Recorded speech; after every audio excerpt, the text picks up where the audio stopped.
Visit us at podlanderpresents.com to find information on all of our shows. Here we are. Hello. We did it. We did it. Fucking did it. All 10 episodes of season 1 of Blood on My Blood. Amelia, how do you feel? Oh, the longest, what was it, 10 weeks? No, it was like 11 weeks because remember they took a bye week, those assholes. But then the first two were on the same day. Mm-hmm.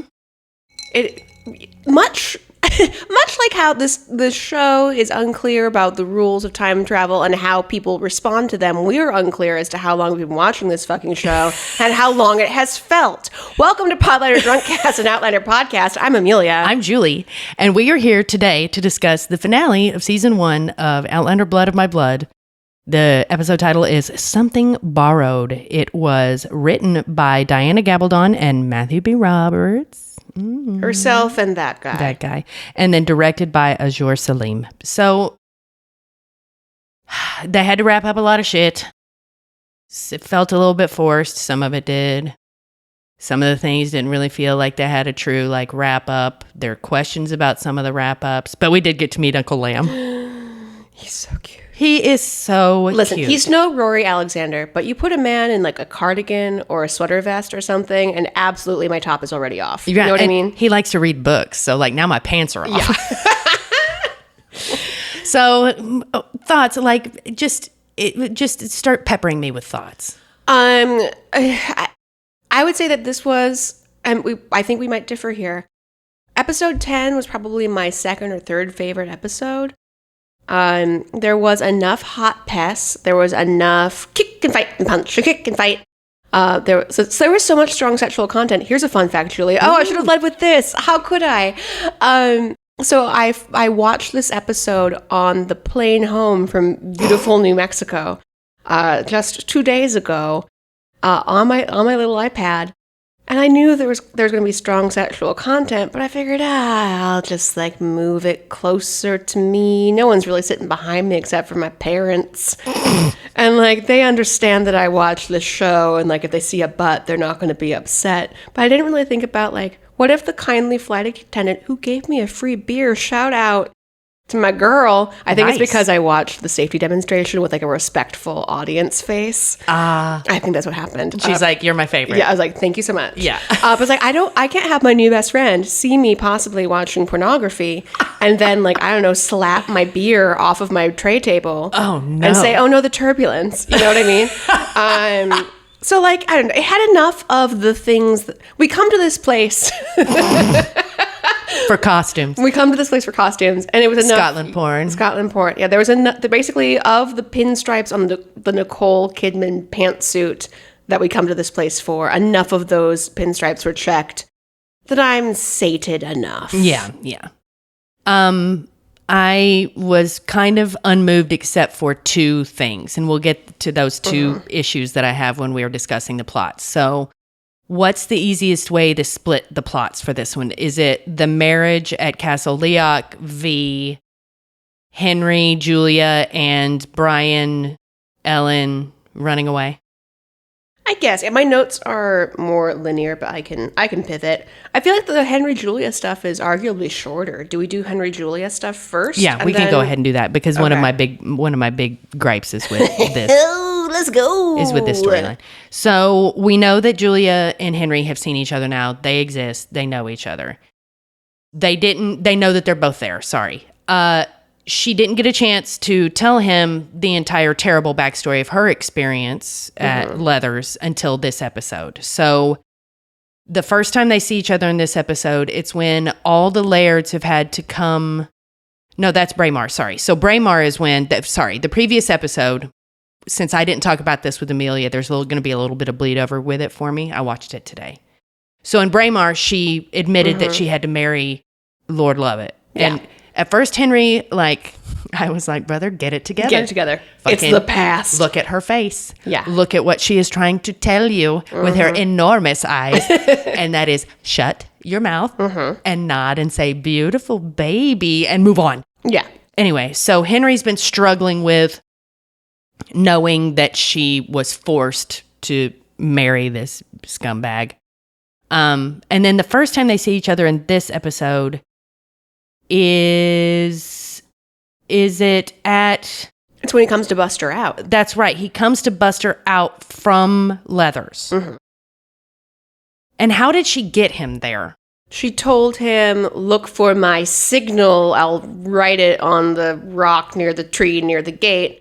That signal, of course, being... Sealed with a kiss. Mm-hmm. Swack. So did she tell him that at the end of episode 9? I believe so, yes. Okay, so the first time that they are about to meet, the first sequence of this is Davina Porter and Julia in the kitchen at Leathers, where they are true besties now. Mm-hmm. Like, speaking of blood in my blood, these ladies have a connection, a kinship. They love each other. Their periods are synced. Exactly. And so Davina is 10 toes down, and she's like, yes, I will help you do this. You have kept my son alive through a lot of very dangerous situations. So I'll do whatever. Yeah. And Julia comes up with a smart plan, which is she's going to run out of the house with the baby. Miss Porter, don't yell my name yet. Wait till I get clear enough of the house and then scream for Balak and make it look like I got kidnapped by somebody and you yelled for Balak to come after me. But I need you to stay in here so you don't see anything else. Yep. So that you are protected. And Davina's like, yeah, I got this. And then Julia, with a baby and her little baby Bjorn, runs out of the house and down the hill, and you see like Davina Porter just standing there going, 5, 4, 3, 2, 1, Balak! It's great. So Julia gets down to the hole in the fence that Brian has still not mended. Let's talk about how we keep seeing drone shots of that wall and there are holes in it everywhere. Brian, you're not good at your job. This fence is a stand-in for the plots. Yeah, too many holes. This whole prequel series. So she gets down there, and there's Henry, and he's so excited, and he's looking at the baby, and it's all good. And she's like, we got to go. Come on now. Hide over there. Hide. Follow my lead. Yeah, there's this guy coming. I need you to not be visible. So Henry's like, check. He gets behind the big tree where they meet. He picks up a big rock, and here's where Balak gets it. And I was so happy when he did. So Balak comes running through the little gap in the stone wall, and Julia is putting on a clinic in dramatic acting. Oh, yes. I did not see them. They tried to grab me. There was a man. And he steps through, and just as he gets right in range, Henry brings that rock right up against his head and knocks him out. And then Henry was about to stab his ass, and Julia's like, no. We need him to be alive. And he's like, okay, go. Horses are over there. So they go and they get on a horse together with their baby, and they're riding through this Scottish countryside. And let me just say, we say this all the time, but the cinematography on this show is so good.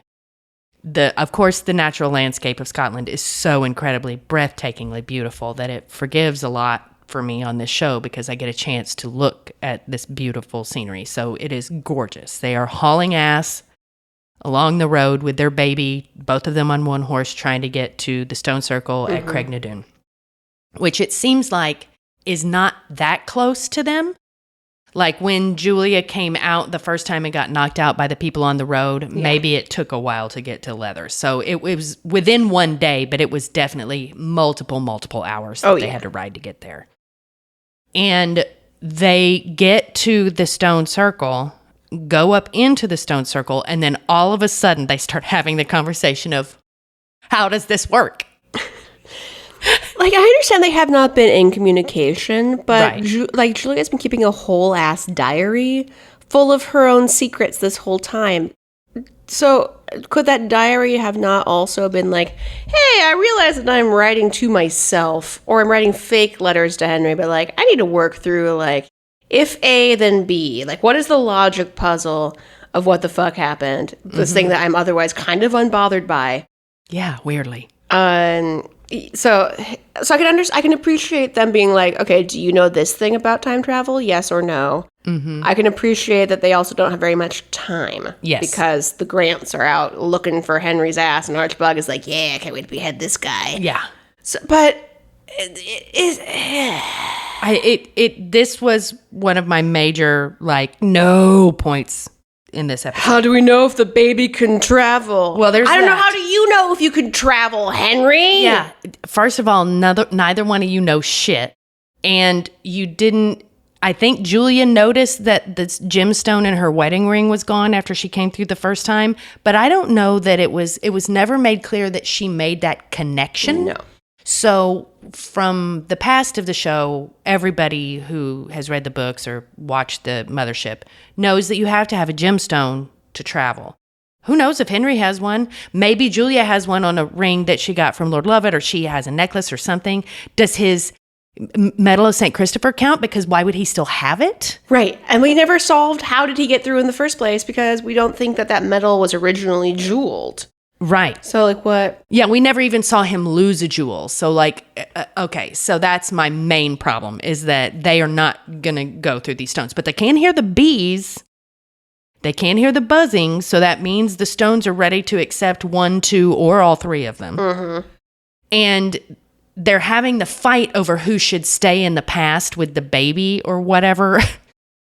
And then that's when they see the Grants come riding up the hill. And Henry's like, no. And he grabs her hand. And it's just like the finale of Outlander season 1, where Jamie does the same thing to Claire. And I'm like, how much can we try to make this particular series exactly like the original? And it's, to me, boring. And, like, I didn't watch the final scene again. Did I go through right before coming over to Julie's house to watch the sex scenes that I panicked about and fast forwarded through on the airplane? Yes, I did. Did I watch the rest of the scenes that were actually, plot? No. But so the one time that I watched it, I kind of got the impression that he was putting both of their hands.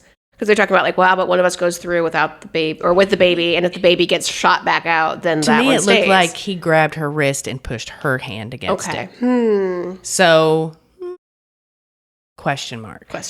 But here's where my brain went right away. You got Archbug and his henchmen, like, 50 feet away from you. You're trying your best to just skedaddle through time. Yeah. But somebody forgot a peridot. And so you touch this rock, nothing happens. Hello, Archbug, and they all die. Yeah.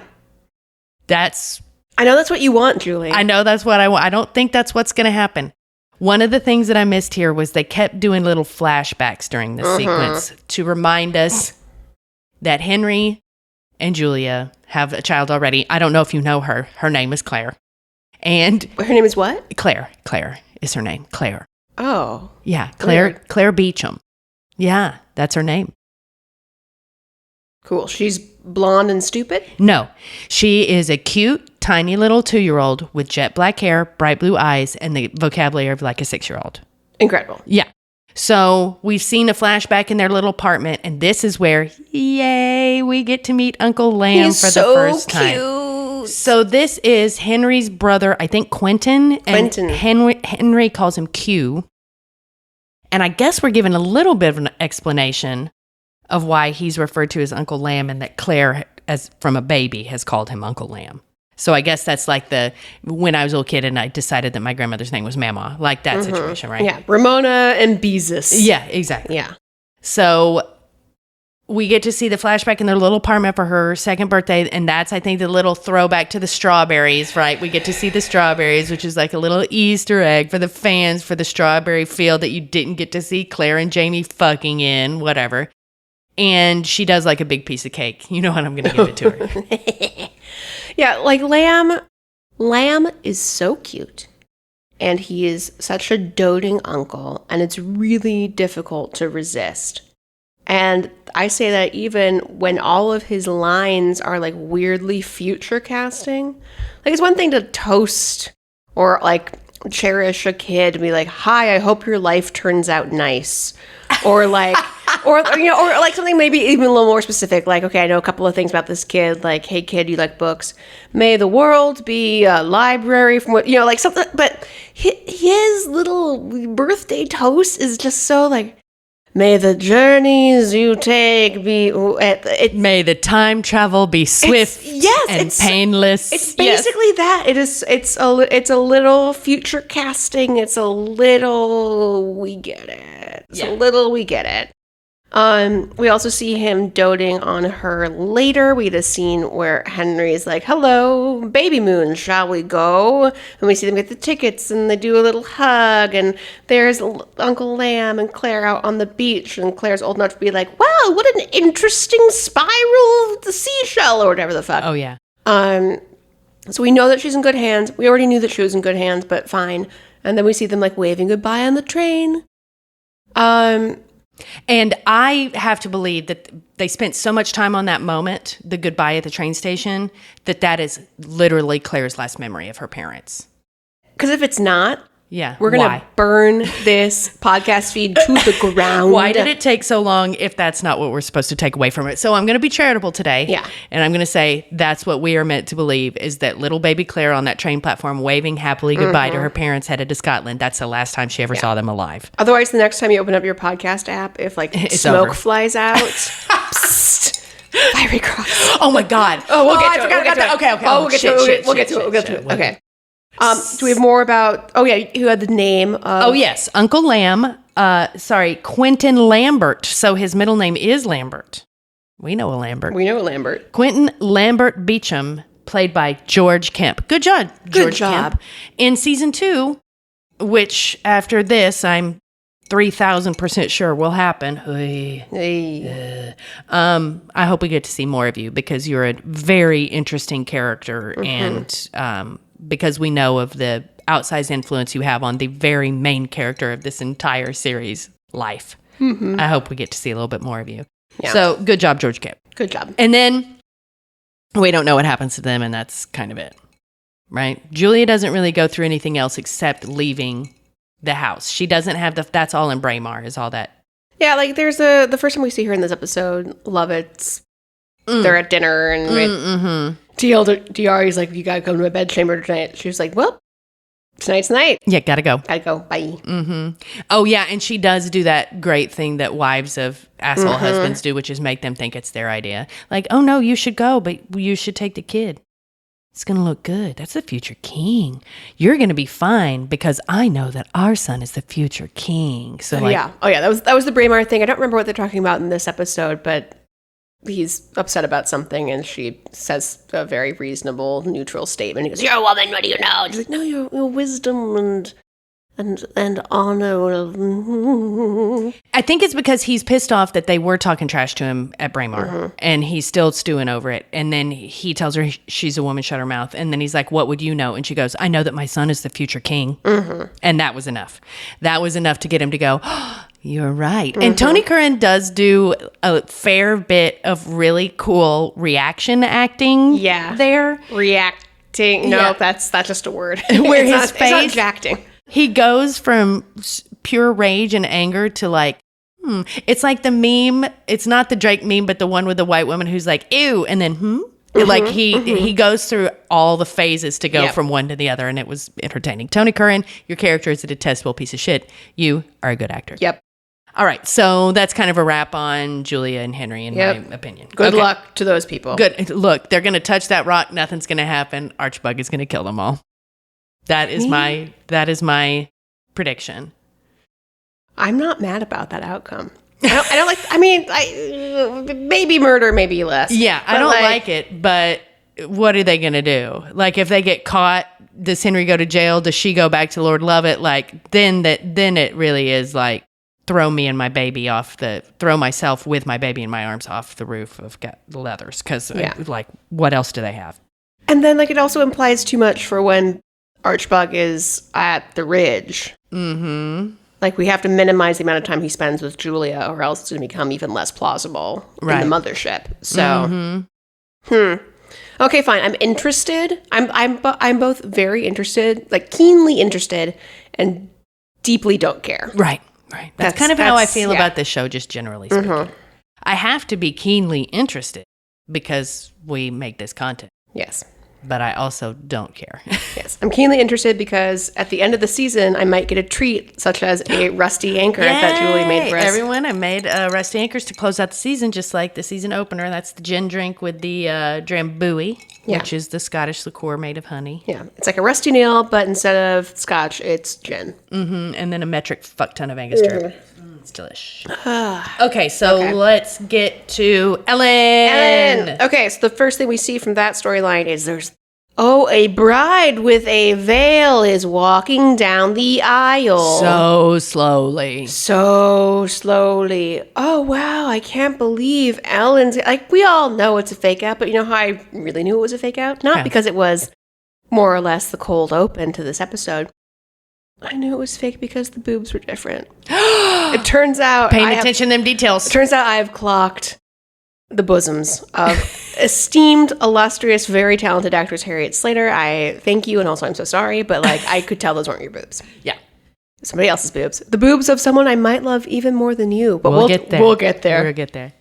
Oh. The wedding's happening. Well, how interesting. And then we got to a day earlier. Oh, yeah, they give us the little title card. Thanks. Thanks. Like, I don't know why that was necessary. And it is Ellen getting ready in her room in the wedding gown already, right? Well, now we're getting to the part of my notes where it's chronological. Okay, let's go. So sorry. No, I love it. So sorry. I'm glad you took them. Let's go. Okay, so we have Myrta and Brian hiding in a little hunting. It's like a glamping tent built. It's like it had some weird word. Bothy. Bothy. And is it just like something that's like around the Highlands? Because later Ellen's like, "What if we go from Bothy to Bothy?" Yeah, so it must be like the rest stop of hunting, the rest stop of travel. Okay, a bothy is a basic shelter, usually left unlocked and available for anyone to use free of charge. Thank you, Wikipedia.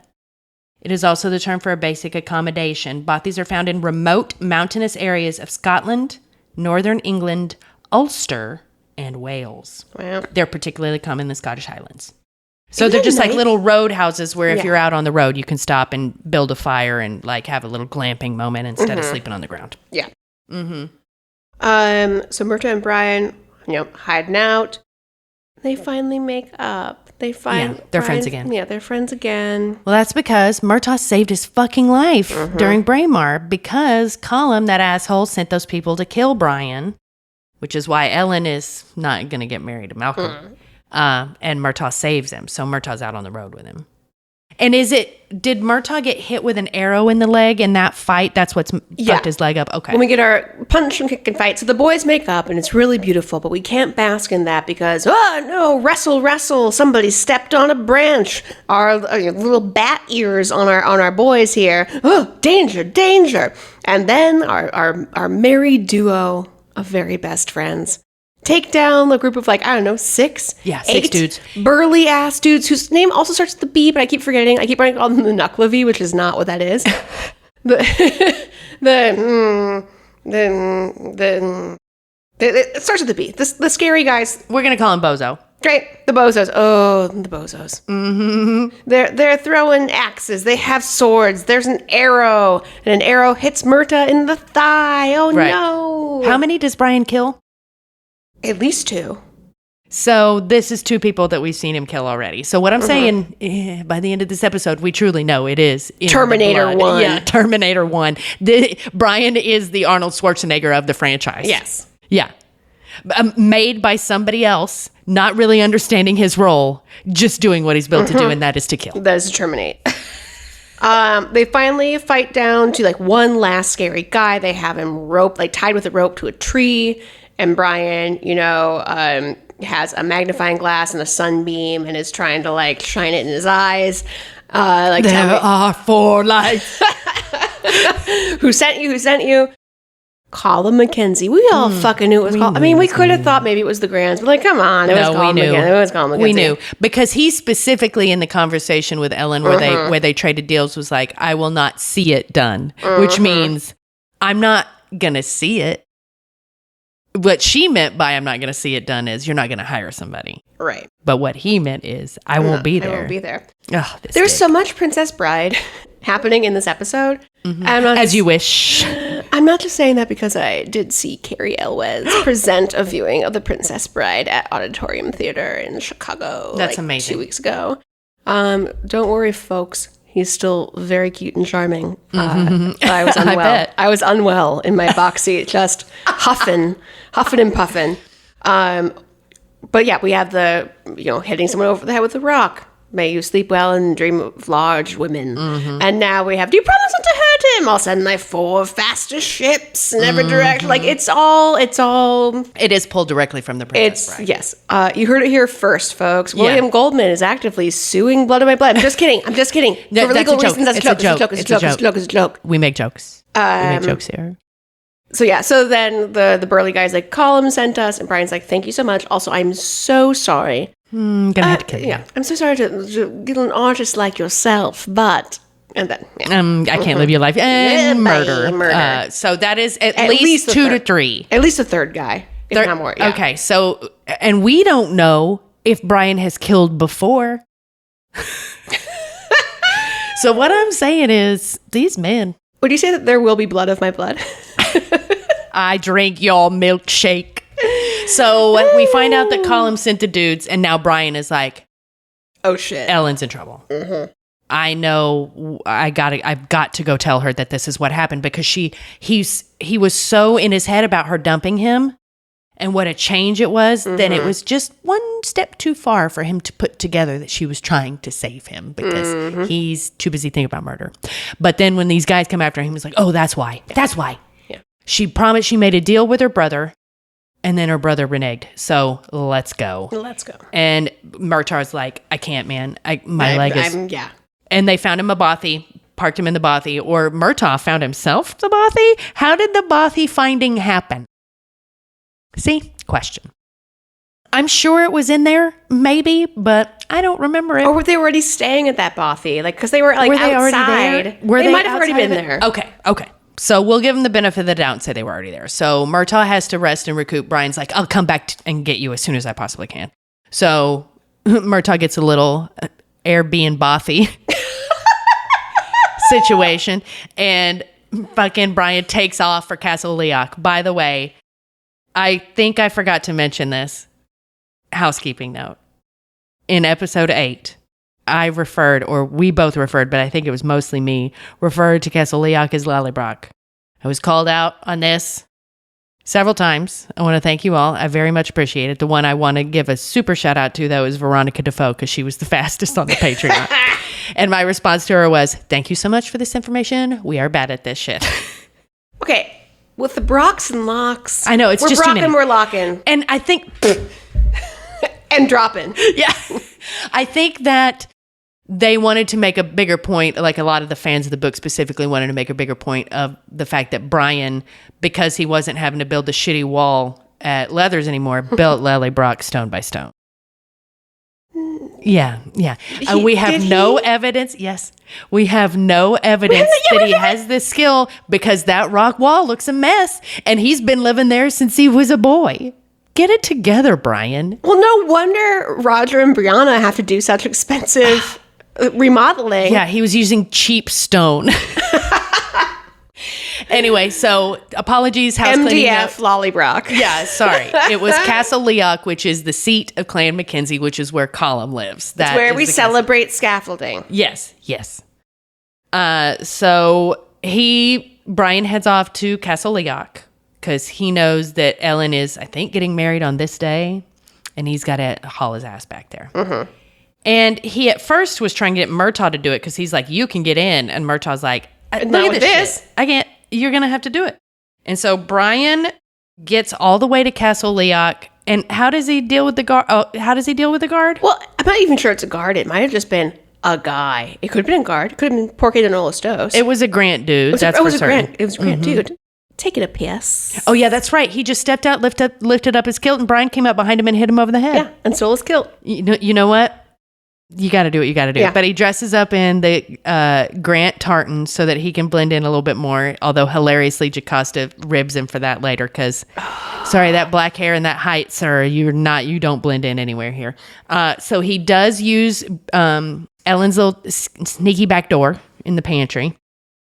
Yeah, I said it. And he gets in, and he cases the joint for a second to try to find something that looks like a gift. So it looks like he was sent by a Grant to give a gift to Ellen. Yeah. And then he just goes a little bit too far. Yeah. He calls out, he sees a maidservant and a fancy lady and calls out, excuse me. Well, the fancy lady is, of course, Jocasta. He's like, hi.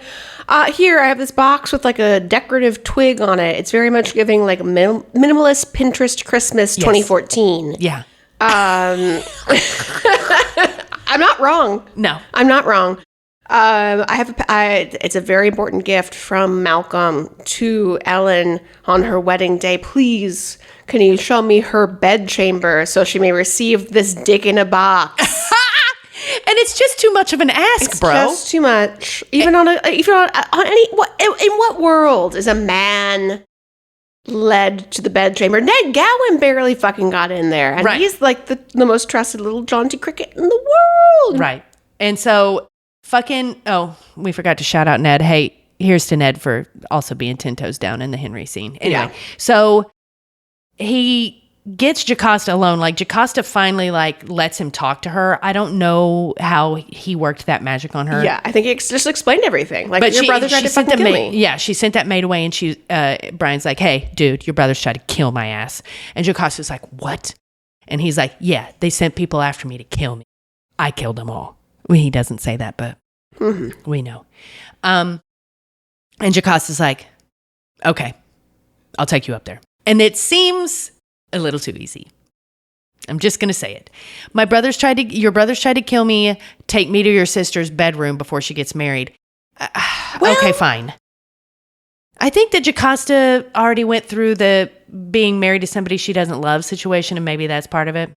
But we get to that before we even see Brian storming the castle, Princess Bride again. Because the first time we see Ellen and Leoch, it's wedding preparation. And like, let's just scoop back into that, and then we'll pick up Jocasta and scoop back forward again. It's important because that does give Jocasta a reason to listen to him. So, wedding prep, Mrs. Fitz and Ellen are walking down the great hall as all the garlands and greenery are being hung. And they almost stuck the landing with this one, and then they made me mad. Okay. What a beautiful hall. It's fit for royalty, let alone your ass, is basically what Mrs. Fitz says to Ellen, because they love each other so much and they can tease. But then Ellen's like, am I to be queen or captive? And Mrs. Fitz is like, a bit of both. And that could have been enough. The end. Queen or captive. The end. A bit of both. Period. The end. Next thing. But instead, but if it is a cage, they say the grand home is lined with silk and gold. A gilded cage, we get it. Oh my God, we don't need that. No. Hurtful. Just insult me more. Yeah. Blood of my blood. They are interrupted from this discussion of the gilded cage, the new show by Julian Fellows. Just kidding. Starring Christine Baranski. Just kidding. A lad that we maybe saw before, a McRannock guy comes over and is like, hey, Ellen, happy wedding. Just wanted to say on behalf of all the guys in the land who would absolutely marry the fuck out of you. Oh my God, you're everybody's number one crush. We love you so much. We love you, Conrad. Oh, yes, we do. I got your little gift and just like, congrats. Hope you're happy. Sorry, could have been me. Could have been me. Which this part, and I'm only calling this out because this moment of, no girl, like, not only are you rich and hot, but like, man, maybe people only like you because you're rich and hot, but like, people like you, babe. People like you. The laddies all up in your business. We are sniffing. Oh, if only the sniffs could be ours. Yes. It might maybe make the Malcolm of it all later make a little bit more sense, and maybe I'm reaching, but I appreciated this just moment of like, oh, girl, you're going off the market for real? Anyway, take these incredible freshwater pearls. Yeah. Oh. God, they're gorgeous too. And like, you can only imagine how hard it would be to find freshwater pearls of that size and that particular shade in Scotland. Like, that was a very expensive gift, which of course it makes its grand return later when Claire wears it as she's fucking Ellen's son in front of a fireplace. Oh, yeah. Oh, worth it. But anyway, thanks for the present. Thank you for the present. Also in this scene, we see, meanwhile, while this is happening, Dougal is boning yet another lady's maid. This time in a little side balcony. Like, you can hear him. You can hear him and you can see him. Yeah, he doesn't give a fuck. No, he gives fucks everywhere, I guess. Yeah, anybody could see them. It is wild. Now, the lady of the lady's maid finds them. And that lady is MAURA GRANT. Here she is, everybody. We know a little bit about her. We know that she was left at the altar. We know that she is the other Grant child, so she is Malcolm's sister. So she has not been successfully married off. So we know that there is another Grant connection. And she and Dougal have met before. And also, she is not surprised or bothered by the public fucking. No. Oh, there you are, Hetty. When you finish your business there, please join me in my chambers. And Dougal's like, who are you? MAURA. What? Oh, and he says, you've grown. And MAURA says, you've grown as well, looking at his still erect penis. Yeah. That has freshly exited her lady's maid. It is a perfect dick joke. It's really fun. There's a bit of like eye contact, frisson. Also that she is so bold. I think that does something to him just right there in that moment where he's like, what? Oh, okay. And, like, for some reason, he feels shame for the first time, maybe just a little bit, but also excitement. Yeah, excitement by her frankness, her ability to just be like, yeah, you're fucking, so what? I got shit to do and I need my maid. Yeah. Let's get it. Yeah. Come on, get it together, these Ks aren't going to lace themselves. Yes, come on. Yeah. So while that's happening, Ellen and Mrs. Fitz have made it up to Ellen's bedchamber where Jocasta and Janet are helping her pack everything up. Janet. Oh, the third sister. Oh, we just don't really get to see enough of her. But you know what? That's because she doesn't come to Castle Leoch because she's happily married and is just fine with her life. Oh, I thought she was the third woman in the bedchamber. She was. She's the one that's like, I'm very happy. Oh, yeah. Remember? So she has no reason to come home. Don't listen to this, my family. But Jocasta, we know, got forcibly married to somebody to form an alliance, much like Ellen is going through right now. And at the time, Ellen had counseled her father to do it. And Ellen had not taken the time to talk to Jocasta about it or meet this guy. Like, she was just trying to help her father make an alliance. And now she comes clean and she's like, dude, Jocasta, I fucking fucked up. Change of perspective. I really should have talked to you. I'm so sorry I did not.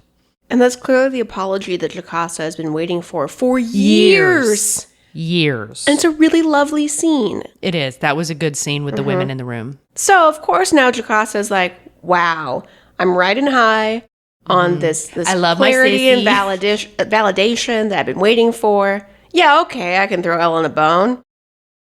So now she's ready to help Brian. One more thing before we get to Brian and Ellen. Mm-hmm. We do have a fun hot pass. Oh, yeah. Of the sewing circle. Oh, my God. Well, there's the sewing circle and there's the hen plucking. Or I guess it's the hen plucking. Is it the same thing? Yes. Sewing circle might have been in Braemar. You're right. The hen plucking it's the hen is in plucking, this episode. yes. Because this is where Ellen and Mrs. Fitz and Jocasta and some of the other ladies, and we don't know that MAURA's there yet at the beginning, but they all get together to pluck all the hens that are going to be cooked at the wedding feast. Is it the literal hen do? Maybe this is the hen do. So it's just these ladies sitting around outside with a whole bunch of dead birds pulling all the feathers off their bodies while they get tanked on whiskey and tell dirty jokes. That's literally it. We do have... Or as we call it, Sunday. Yeah, as we call it, the day we record, just every Sunday. So I have to admit that this is like the first time in this episode where I saw it, but there is a through line. And when you were talking about McCranach and the pearls, Emma. She has a whole Emma thing. Ellen has a whole, like, she's rich, she's popular, no one can touch her. She doesn't really have any idea of her power because it's just as it is, right? But she has a moment at the Hindu where she says something about a an ugly spouse or something. Yeah. And MAURA did get left at the altar. And she's like, well, I hope you like my brother.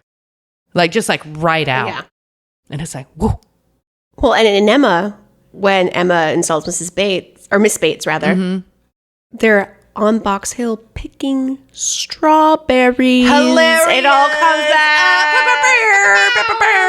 Anyway, so Ellen feels a little bit bad, but she also doesn't really understand, like, why this woman would do that. Yeah. And Jocasta's like, fuck her. Also, by the way, Jocasta seems pretty funny. Yeah. Oh, yeah. And so Jocasta's like, who's this bitch? Whatever, let's pluck these chickens. And they just keep getting fucking hammered and plucking chickens. Mrs. Fitz does tell a little story about her husband like being hot for her. It's very cute. But anyway, yes, that's the hot pass that we are looking for. Yes. That type. Okay? Think about it. Yeah. Think about it, guys. Okay. Okay, thank you. Okay, so now we're ready to go to the part where Jocasta is like, yes, Brian, thank you for your story. I'm down, ready to help. Here's the bridal chamber. Throws open the door. There's Ellen in the same bridal gown we saw in At the beginning. Cold Open. Now Ellen is brought up to speed. Colum did this, and Ellen's like sick. Has her arms around Brian's neck, doesn't care who sees her, and she practically giggles into his open mouth. She's like, I'm free. I'm free. I don't have to keep my word. But then she has to go put on a master class in front of Colum, which she does. She knows that he broke his end of the deal now. She knows that she is literally free from any constraints because he gave her his word and he did not come through. So he calls her down to his office or whatever, right? Or maybe she goes to the office. I think she goes to the office of her own accord because she's like, yeah, it's weird to see a bride on her wedding day. Am I right, brother? Mm-hmm. But here I am, your sister who loves you so much wants to talk to you. He called her there because he wanted to give her that stupid blotter set. Oh, that's true. I think he called her down there. Stupid. Yeah. He called her down there because he wanted to give her the little gift. Yeah. Like, keep writing me letters. And here's where her name is Helen Slater, right? That is her name? Harriet Slater. Fucking does it so good. So she just stands there with kind of like a very neutral look on her face, knowing in her mind that her brother is just straight lying to her, but she has the info. And she lets him go on, and she kind of eggs him on with a few, like, that's very kind of you, brother, with the same mind, like all these things. Wow. Your wisdom. And then he says, I just really want to thank you for thinking of the clan in this way. And she goes, wait until tomorrow after the ceremony. Or no, you might want to wait until after the ceremony. And I'm like, And then what was her exit line? Because that's where he had to know. It was a deeply inaccurate retelling, but it's something along the lines of like, let this be the last time you call me sister. Think of me as your family or your sister. Yeah, let this be the last time you think of me as your family. And then she closes the door. And in that moment, he knew. He knew right away. You could tell he knew. Because you could tell he was guilty that entire scene. Like he was trying to like fish her out and see if she was still okay, if everything was, is everything okay? Is everything okay? You could kind of feel that about him. And then she says that shit and he's like, she knows. So then after that, is it straight into the wedding or do we do the Brian and Ellen stuff first? I believe it's right into the wedding. Okay. So we see everybody in the room. Consternation, mumble, mutter, watermelon rutabaga, where's the bride? Why is this delayed? What's the deal? And as they're all rutabagaing in the main hall, Malcolm is in Colum's chambers having a shit fit. Where is she? She's disappeared. What do you mean? This is an insult. The Grants will have revenge. And of course, Uncle Shithead. Oh, yeah, Uncle Shithead. Over in the corner with his very specific weird wig that I still haven't figured out. Like, yeah, what an insult. Wow. Eventually says, we will leave Leoch with either a head or a hand. And of course, Colum and Ned, who are there, are like, whoa, it's totally cool. We'll find her. We'll figure it out. Don't even worry, babe. Don't even worry. Don't know. We're going to get this. We're going to find her. Don't even worry. Maybe she had to go all the way to Leathers to take a private dump on Lovett's throne. Like, we don't know. It's really clean. Yeah, we don't know. We've heard nice things lately about that throne. 5-star review. But Malcolm does in this scene. I'm going to hand it to the show. This is what I've been thinking about for the most part, beyond what sex scenes did I miss on the plane. I've otherwise been thinking about, I spent the past couple 2, 3, 4 episodes being like, Malcolm is a cute little short king, and he likes Ellen so much. Well, he did. And he made like a sweet gesture. He seems to be thinking about her as much as a person. As a person, as much as one could in this time without, a time traveler explaining the business to you. Yeah. And this whole episode has become like a really chilling example, and I mean that in a positive way, of not every like nice guy trope is the same. It's a trope, but not every presentation and not every personality is the same, and that's what makes it so scary. Mm-hmm. The nice guy, of course, being, title case, capital N, capital G, nice guy. He's so nice until he feels rejected by a woman and then turns and becomes an absolute, like, dangerous shitbag, verbally, physically, both. And also, maybe we see a little glimpse into his dad. Like, this is the first time we've ever been able to kind of draw a line between his father's, like, straight homicidal, like, fucking power broker behavior and him. And it's like, damn, did Ellen dodge a fucking bullet? So he's in Colum's office like, what the fuck? And Colum's like, we're going to find her. We're going to find her. Ned's over there like, don't worry about it. Don't worry about it. But also Ned's like, A head or a hand? I see we've got another way out. And so that's when we go to the wedding for realsies. And it's not Ellen in the dress. It's my new best friend, MAURA GRANT MACKENZIE. I love this character. Me too. I love this actor. Yep. I want a spin-off of her. Yes, please, Julie, look up her now. Name so we can shout her out. I love her, and this is one episode in. I love her so much that, like, obviously, I would give a head or a hand to have our often begged for spin-off series of Lord John Grey Solves Crimes.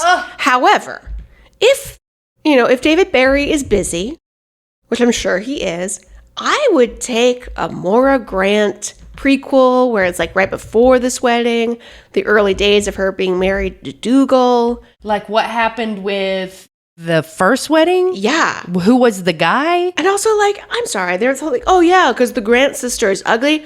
No one on she's not. No one on the show is ugly. Yeah, and she is not. She's smart. She's smart, and that's she's hot. I'm sure that was the issue, right? Probably.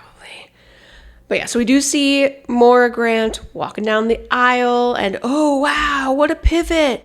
The groom is Dougal. Everybody be cool. Everybody be cool. Can't afford to offend the laird. I'm going to continue with the wedding storyline, and then we'll go back to Ellen and Brian. So it happens. They get married. We see MAURA and Dougal at the altar being like, I cannot believe that the person who coitus interruptus is now my spouse. Yeah, he is shook.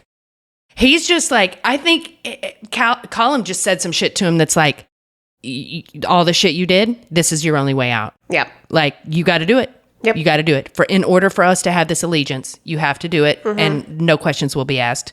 And so he's just kind of like, what? Okay. Okay. But also, he did have that little spark when he saw her. Mm-hmm. And so I think he's resigned that he has to do this for the clan, but also kind of weirdly like off kilter. Yeah. But like, I don't know, he's touched lassies for less, am I right? Yes. So like, okay, let's see how this goes.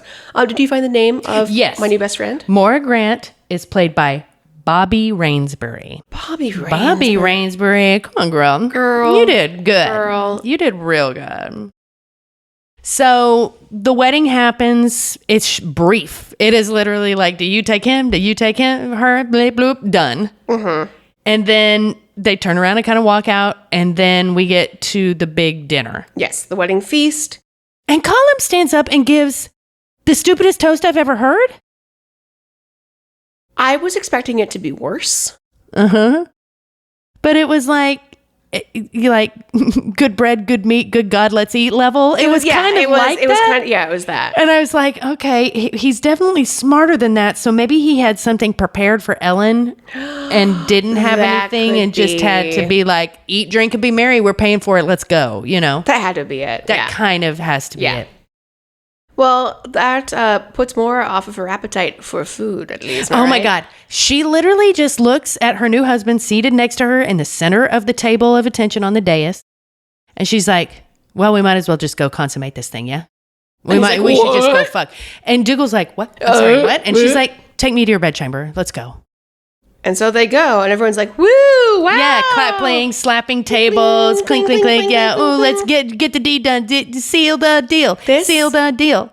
This scene was just so funny and rooted in time and logistics that, like, this is the show we could have all the time. This is what I want. So she's like, okay, well, let's just do this. Like, let's She go. starts taking off her shoes, getting on her stockings, and he's kind of like, he's never had a woman that was this direct with him about these proceedings. Mm-hmm. And she's just like, this is what they want. Mm-hmm. Let's just do it so we can go back down and eat. I'm starving. Come on. And he's like, oh, okay. And she lays down on the bed with her feet hanging off and throws herself backwards so she's blocked by like part of her skirt. You can't even see her face. And she's like, is this what you prefer? And he's like, oh, don't you want me to undress you first? Like, no! It took forever to get in this thing. Let's just go. She's like, okay, so maybe you don't like it this way. What about this way? And she stands up and she like fucking lifts one leg up and lifts her skirt. And it's like, this way we don't have to look at each other's faces.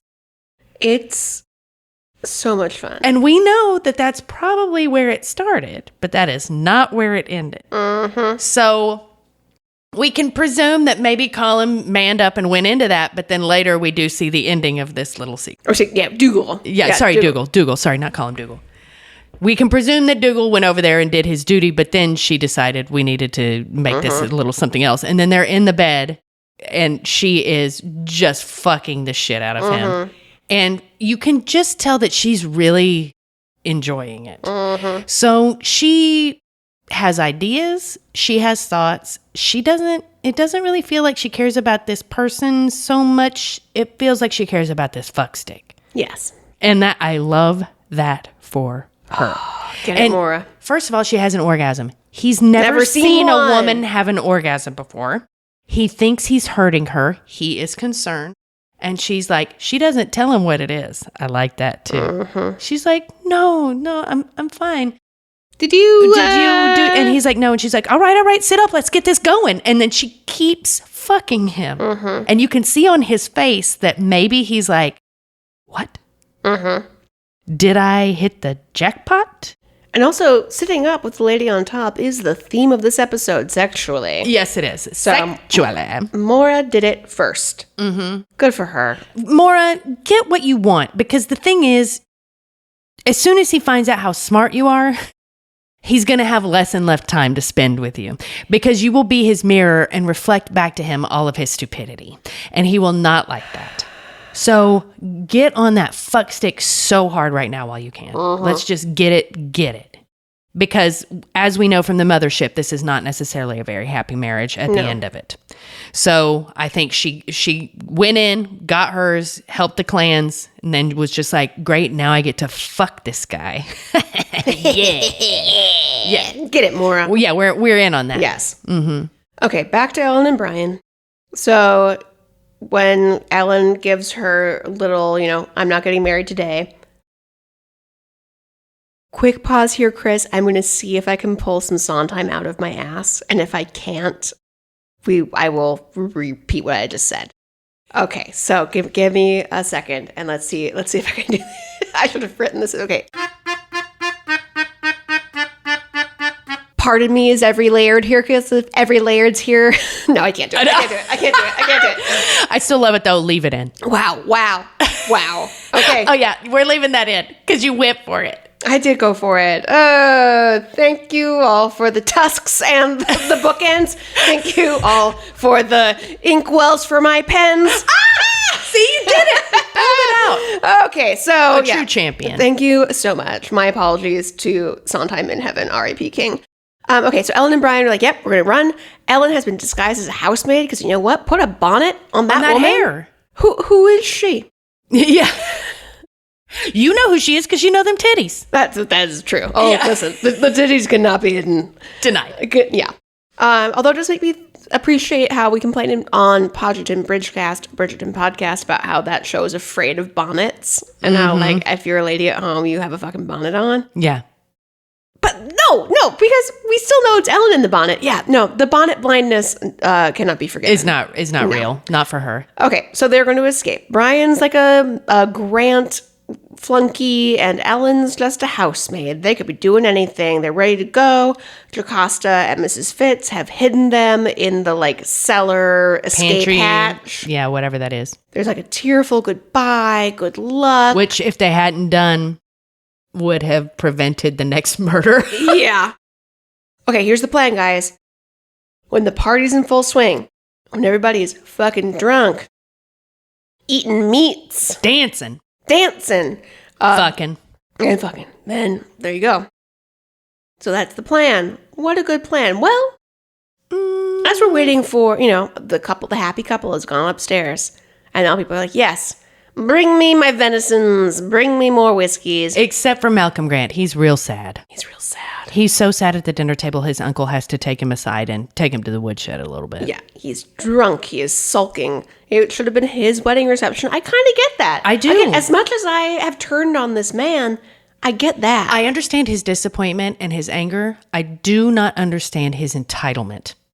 I do not understand his ability to make us feel, well, you know what? I do understand it because we've all seen it. It's all happened to all of us at least once, where you got a guy that you think is one thing, and then the moment they are challenged or the moment something like usurps their authority or their entitlement to something, they become a mewling child. Mm-hmm. And he's a whiny bitch baby.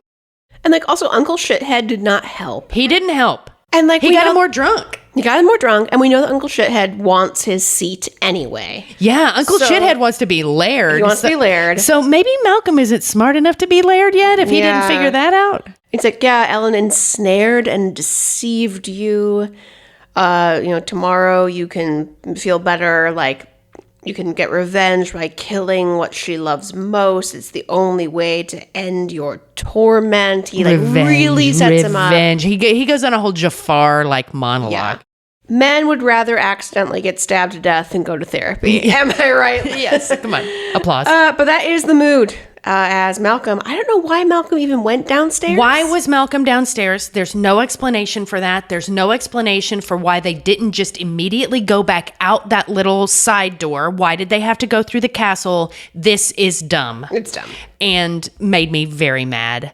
But they meet Malcolm in the fucking bowels of Castle Leoch, and he goes ape shit and pulls out a knife, and Brian keeps saying to him, yo, I'm the Terminator, man. Mm-hmm. Please put that away. Please don't come at me, bro. Please just stop. Please. No. Oh.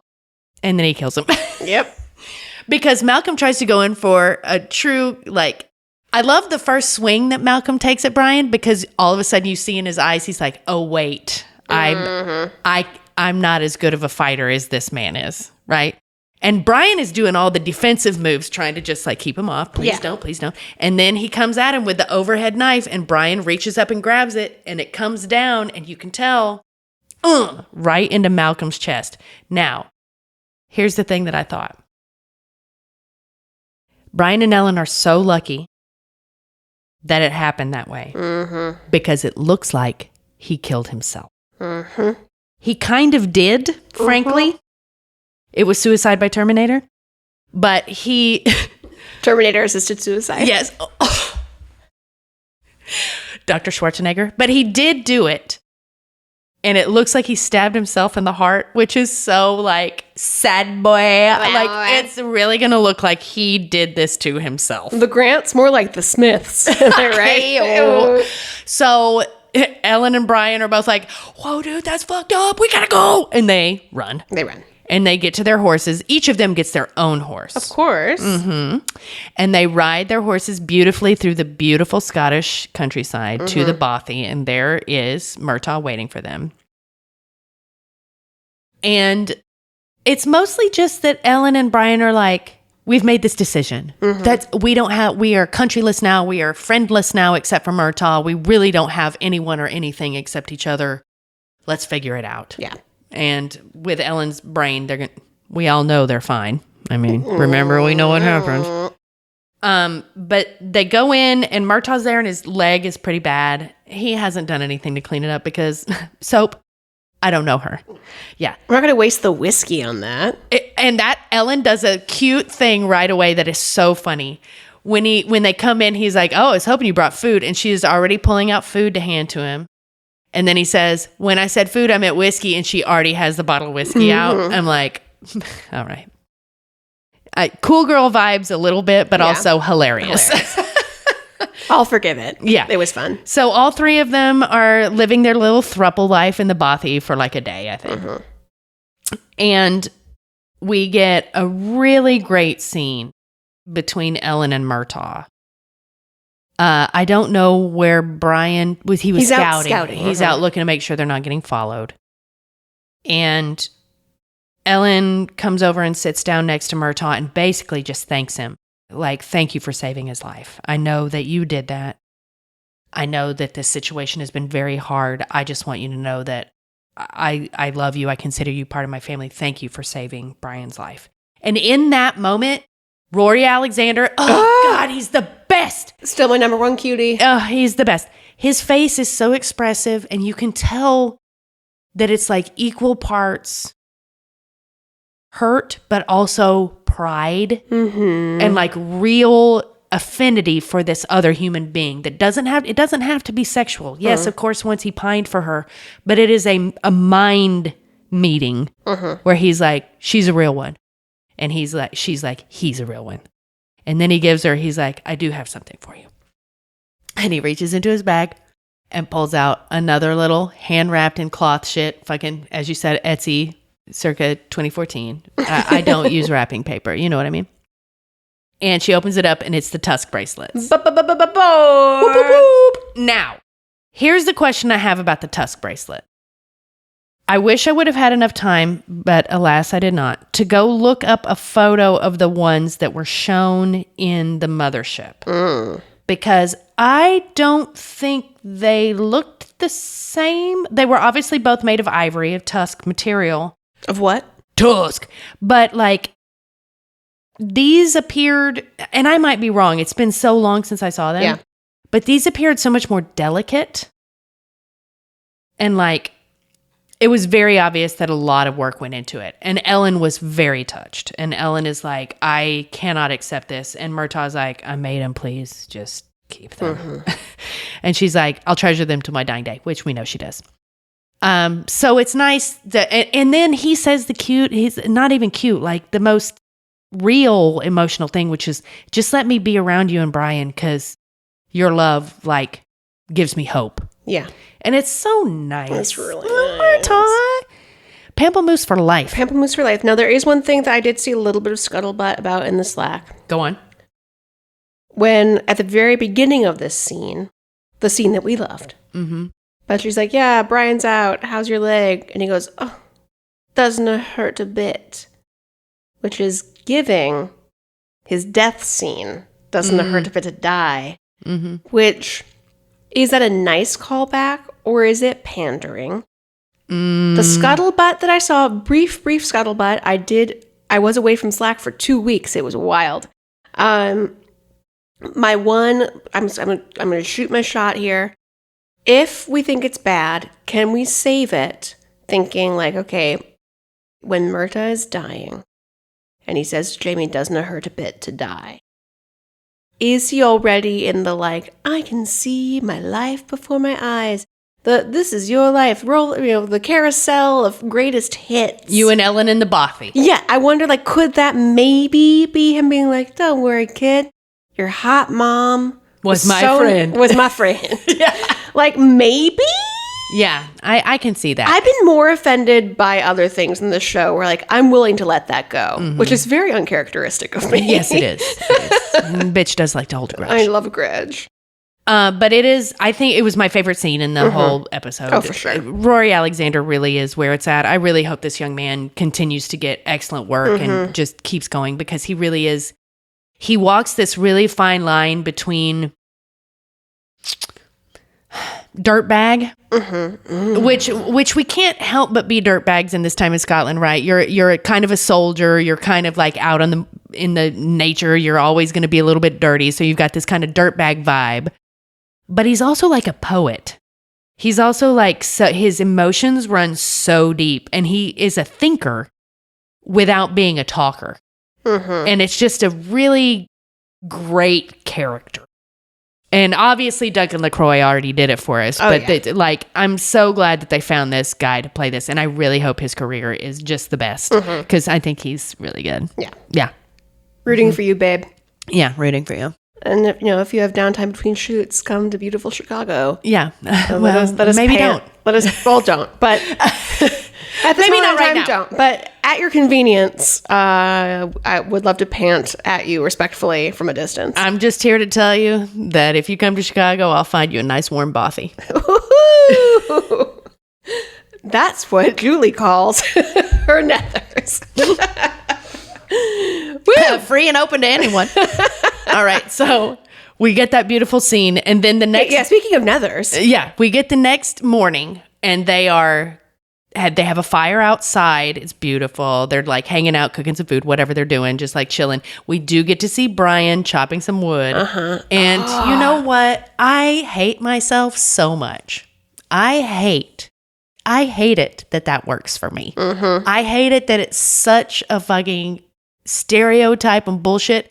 But I swear to God, last year, Neil and I went on this trip up to Wisconsin, and we were staying in this place that had uncut logs and a big axe. And Neil's like, I'm going to go down there and cut some wood. And so like, I'm sitting on the porch, like 200 feet away from him.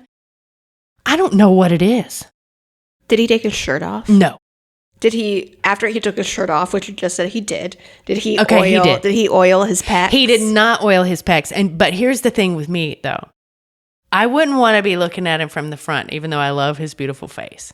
If I was watching a man chop wood, I need to see the back. Ooh. You know what I mean? Rippling muscle. This man also, fucking Jamie Roy, I think his name is. He has good shoulders. Oh, yeah. Right? So he's chopping wood. It is hot. And you see Murtaugh notice Ellen look at him just very briefly. She is not trying to be a horn dog. She is definitely not trying to threaten anything right now. She's just trying to be. But she looks over and see how hot her man is. And Murtaugh sees it. And Roy Alexander just does this perfect little thing where he like nods to himself like, yeah, I got to get out of here. Yep. Yeah, they have successfully escaped. It is time for them to bone down. And Murtaugh's got to go. So he's like, yeah, I'm going on a hunting trip. See ya. I'll be back tomorrow morning at the earliest. My leg is fine. My leg is fine. Don't worry about it. Don't worry about it. My leg. I would sooner limp off into the woods than than cock block your ass. So he goes away to quote unquote hunt. And then Brian and Ellen get it on in the bothy. Strong sexual content. This was a great sex scene. I really liked it. It was unwrapping of the kill. Yeah, all of the things. You know, we love that shit with the long taking off of the costumes, the you first. That shit is so cute. And also, both of these actors are very good at this type of acting. Like, it's very hard. It is different. It is difficult to do these kinds of scenes. So, first of all, cheers to Katrina and Sam, right? Yeah. Because they laid a blueprint that was pretty fucking hot. But as an actor, it is so awkward to do these kinds of scenes. You're not alone in that room. There's like 20 camera dudes and lighting dudes and gal grips and like all sorts of shit, costumers everywhere. And you have to make it look like this. And I think that they did an excellent job. And there's even that shot where there's the circular surrounding. So you get like a 360 bone. Yeah, 360 bone, all the way around bone. Yeah. Also, shout out to the intimacy coordinators whose names we do not have, but just feel the vibes. Feel the vibes. We salute you. The taking off of the costumes was great. I will say that I did have one moment. To longtime listeners of the show, I used to work with this kind of comedy writing group called Down in Front where we did like Mystery Science Theater 3000 and movies and shit, right? And would yell things out or like write scripts where we would respond to the movies or whatever. And so, speaking of Ellen's tits, because that is what this is about.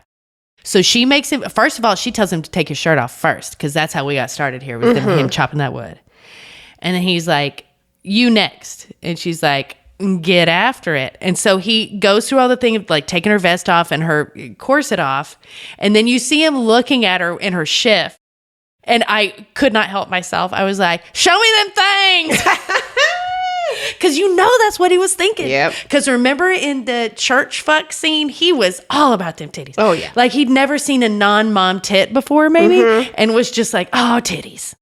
So I think we know that Brian might be a breast man. He might be a breast man. We do know that Ellen is an ass man because she did grab that ass. Yeah, she did. She was going for it. But this was a very well done sex scene. This was hot. It was playful. It was they were both so filled with love and joy to be there. There was no fraught. They weren't scared. There was just so good. So kudos to Blood of My Blood for this sex scene. It was strong and it was sexual. And it was content. So thank you for all three. There were actually, I'm going to say there were 2 great sex scenes in this episode because that MAURA sex scene was really good too. So much fun. Yeah. Different reasons, different ways of fun, but they were both very good.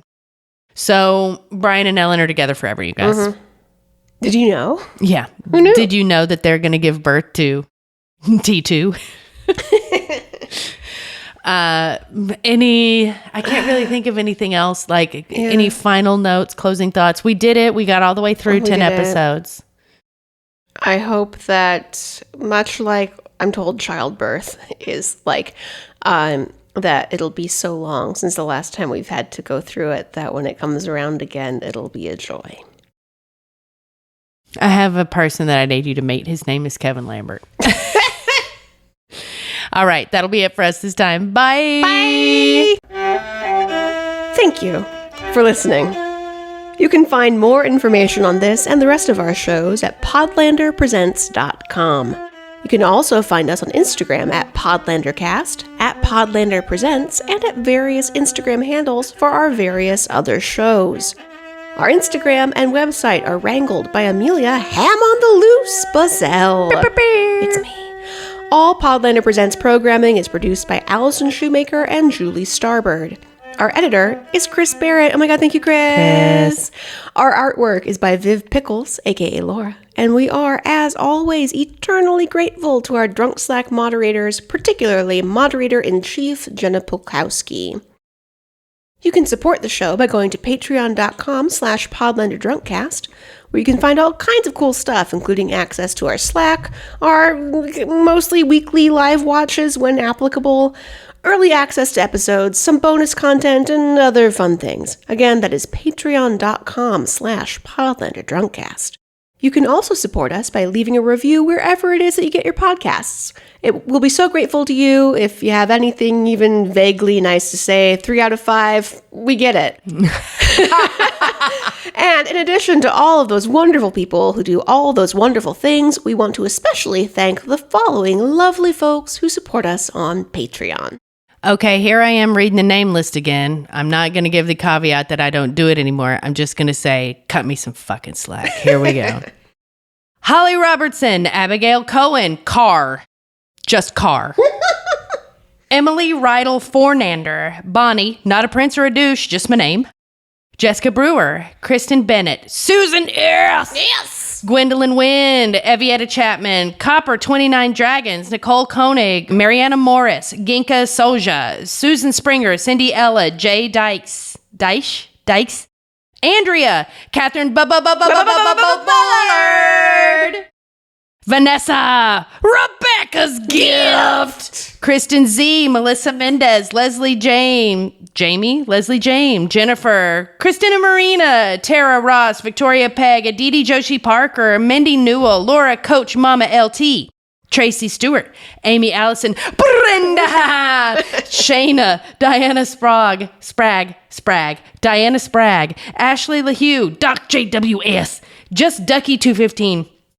Karen Shane, Eliza Karkowski, Tanya Rick-Sturr, Amanda Miller, Megan Rich, Kate Snipes, Ann Romeo, Naomi Beckman-Strauss, Sydney Taylor, Alyssa McGuire, Laura Mahoney. You guys, there are so many of you. I have to go to page 2. Wow. I know, I love it. Ashley Winteroth, the original Joe Fisher. That's the Midnight Burger connection. Anna N, Dakota Girl, Margot Mansfield, Snazzy Neck, Lisa Brienne, Julia Gulia, Kathleen Martini, Jessie Massey, Taryn KK, Emily Day, Caitlin Reddick, Katie in Kilts, Molly, Maria DeVito, Rachel Akbar, Kristen and Emerson. Hi, Emerson. What up, Emerson? Larissa Momstadt. Keep it real. Freckled Fury, Amelia Bazell, ham on the loose. Patrick, Liz Peniston, Danny Bryant, Lindsay, Caitlin Ross, Megan Matthey, Denise Perkins, Monica, Lori Johnson, Sarah McElvain, Brittany Hulbert, Amy Gustafson, Rachel Townsend, Meredith Kersey, Amber, Liz, Kelly Mazzella, Chantel Salters, Mary the Falling Statue, Karen J. Young, Adele Beagle, Philip Nako, Tara Lucchino, Viv Pickles, what up, Viv? Hey. Mary the Grapefruit, Jean Kiesler, Kirsty, Jenna Polkowski. Oh my God, there's a page 3. Oh my God. You guys are so Is this Patreon generous. or Pagetreon? Am I Just right? saying. Scotty Caldwell, Ann Gibson, Kristen Flannery, Kate G, Jennifer Grebb, Keenan Caldwell, Dee Crawford, Heather Janoff, Kiki, nope, The what? saving it. Sorry guys, I did that wrong. You know what? Leave this in because it's hilarious and just shows what a dirtbag I am. Let me back up. Wow.